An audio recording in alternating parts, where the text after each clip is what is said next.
नमस्कार साथियों। आज हम एक ऐसे विषय पर बात करने जा रहे हैं जो बहुत गंभीर है, लेकिन अधिकतर लोग इसे हल्के में ले रहे हैं। ये विषय है के ड्रामा यानी कोरियन ड्रामा का बच्चों और किशोरों पर बढ़ता प्रभाव। कोरियन ड्रामे आजकल हर जगह हैं, मोबाइल पर, यूट्यूब पर, नेटफ्लिक्स पर, इंस्टाग्राम रील्स में। खासकर 10 से 19 साल की उम्र के बच्चे और किशोर इसके सबसे बड़े दर्शक बन चुके हैं। लेकिन क्या हमने कभी ठहरकर यह सोचा है कि इन ड्रामों का असल में हमारे बच्चों पर क्या असर हो रहा है? के ड्रामा दिखने में तो खूबसूरत लगते हैं, सुंदर चेहरे, स्टाइलिश कपड़े, रोमांटिक कहानियां और इमोशनल बैकग्राउंड म्यूजिक। लेकिन सतह के नीचे ये ड्रामे बच्चों के दिमाग को गहराई से प्रभावित कर रहे हैं, और वो भी एक खतरनाक दिशा में। बच्चे अब रातों रात इन ड्रामों के दीवाने हो रहे हैं। वे एपिसोड्स की लंबी सीरीज एक साथ देख जाते हैं, जिसे हम कहते हैं बिंज वॉचिंग। इसका मतलब है नींद का नुकसान, आंखों पर असर, सुबह उठने की शक्ति खत्म, और सबसे बड़ी बात, पढ़ाई से ध्यान हटना। अब सवाल यह है कि के ड्रामा में ऐसा क्या है जो बच्चों को इतनी जल्दी अपनी ओर खींच लेता है? इसका जवाब है मिथ्या प्रेम कहानियां। इन कहानियों में जो रोमांस दिखाया जाता है वो बहुत ही नकली, अतिरंजित और अव्यवहारिक होता है। लेकिन हमारे बच्चे, जो अभी मानसिक रूप से परिपक्व नहीं हुए हैं, वो इन कहानियों को सच मान बैठते हैं। उन्हें लगता है कि उन्हें भी वैसा ही परफेक्ट बॉयफ्रेंड या ड्रामा जैसा प्यार मिलना चाहिए।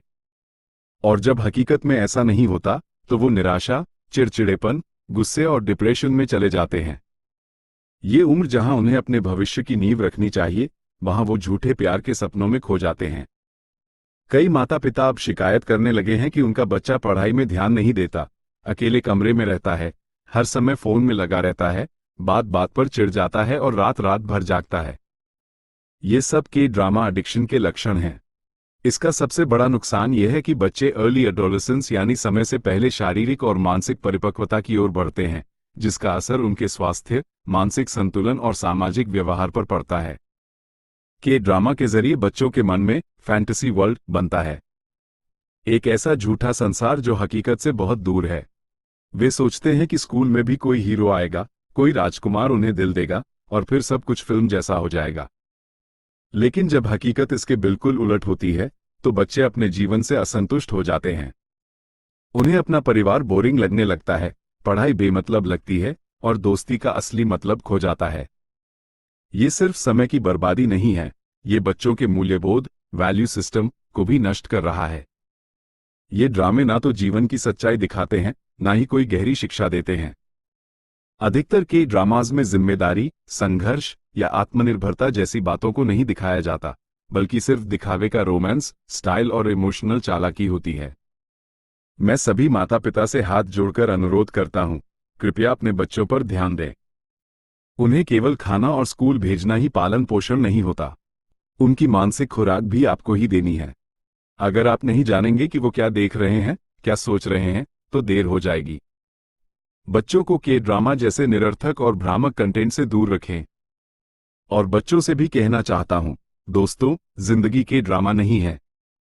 वहां जो दिखता है वो सब स्क्रिप्टेड होता है। हकीकत में मेहनत, संघर्ष और असली रिश्ते ही आपको कामयाबी और खुशी देंगे। अपनी ऊर्जा उन चीजों में लगाओ जो तुम्हें मजबूत बनाएं, पढ़ाई, खेल, कला, सच्चे दोस्त और अपने परिवार के साथ समय बिताना। इसलिए मेरा विनम्र आग्रह है, बच्चों से अपनी संस्कृति को जानो, अपने देश के नायकों की कहानियों को पढ़ो। अपने माता पिता के साथ बैठकर रामायण सुनो, शिव महापुराण समझो, आचार्य चाणक्य के विचारों पर ध्यान दो। तभी तुम्हें समझ आएगा कि असली जीवन कैसा होता है। माता पिता से अपने बच्चों को केवल खिलाना, पढ़ाना और स्कूल भेजना पर्याप्त नहीं, उन्हें मानसिक पोषण देना जरूरी है।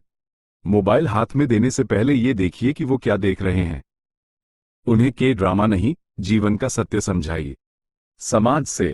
समाज को अब एक जागरूक आंदोलन चलाना होगा, जहां हम के ड्रामा जैसे विकृत मानसिकता को बढ़ावा देने वाले कंटेंट के खिलाफ आवाज उठाएं।